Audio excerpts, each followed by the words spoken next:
On the 22nd of March 2023, a magnificent accident happened. It was a shitty day. I felt really badly and I had a problem with my eye and a problem with my tongue. The doctors thought I had a stroke. So I went to the hospital and that's where the magnificent accident happened. They took a scan of my head, and while looking into my head, they saw something else. They saw something right here, near my shoulder. It was probably a tumor on the top of my lung. The magnificent accident was that if I hadn't had a stroke alarm, then they would never have seen the tumor in my lung. I would have been still here. I would have walked around, still smoking cigarettes, I suppose.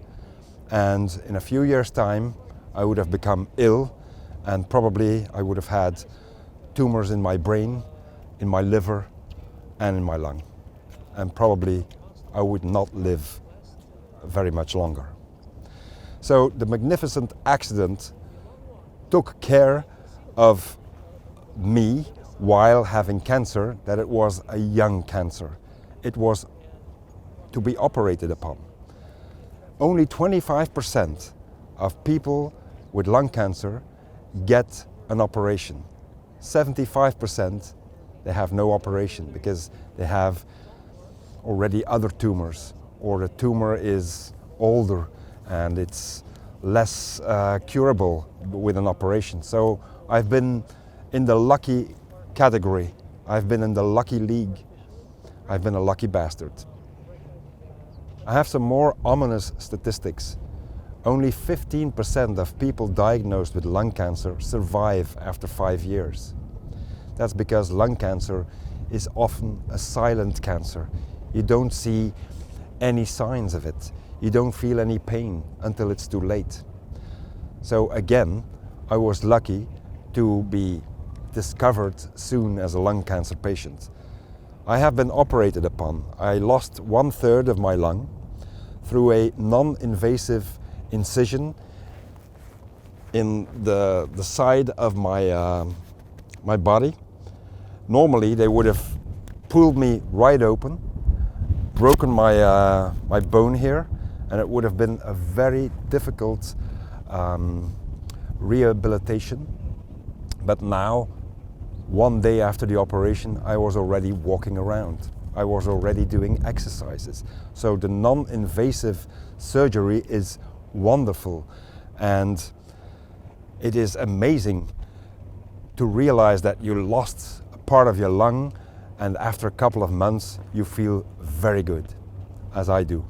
So many people are still not believing that I survived this and that I started working again in less than 2 months after the operation.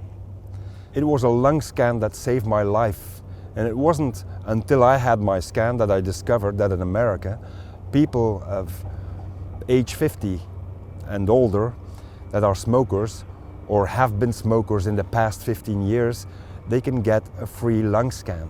So to discover lung cancer in the early stages, which is exactly what happened to me as a lucky shot. Because they discovered it early, they could operate me. And as said, only 1/4 of all patients get operated upon. But now I didn't have the need for extra treatment, no chemotherapy, no immunotherapy. So within a time frame of less than 2 months, I was back at work. So please, Belgian government, Flemish government, take care of people with risky circumstances, with bad lungs. Scan them before it is too late. I've often felt remorse about my own behavior. I was a heavy smoker. I smoked around a pack a day, a bit more, a bit less sometimes. And I made the sum. From age 16 until age 54, when I was diagnosed, I must have smoked around 250,000 cigarettes. It's awful when you think about it. I had a lot of pleasure in it, I thought. I gave myself all sorts of excuses to keep smoking. It made me more relaxed. It made me more focused in my work. I could concentrate more. I was more creative. Sorry to use the word, but it's all BS. It is bullshit. Because you don't need cigarettes to be focused. I've been smoke-free now since 7 months, 8 months. There's more than 3,500 cigarettes that I didn't smoke that normally I would have smoked. I can feel it, I can see it on my teeth. I can feel it in my breath. You can smell it on my breath. Stopping with smoking gives you a lot of positive effects. You just feel better. Your blood is flowing more. You feel more alive. You feel less addicted, less hooked. Because I had situations that when I was in a stressful situation and I didn't have a smoke, I started becoming angry because I needed that cigarette. I was a junkie. So I'm glad I'm not a junkie anymore. And not only does it prevent lung cancer, not smoking, it prevents heart disease. It prevents all sorts of things in your life that are not good for you.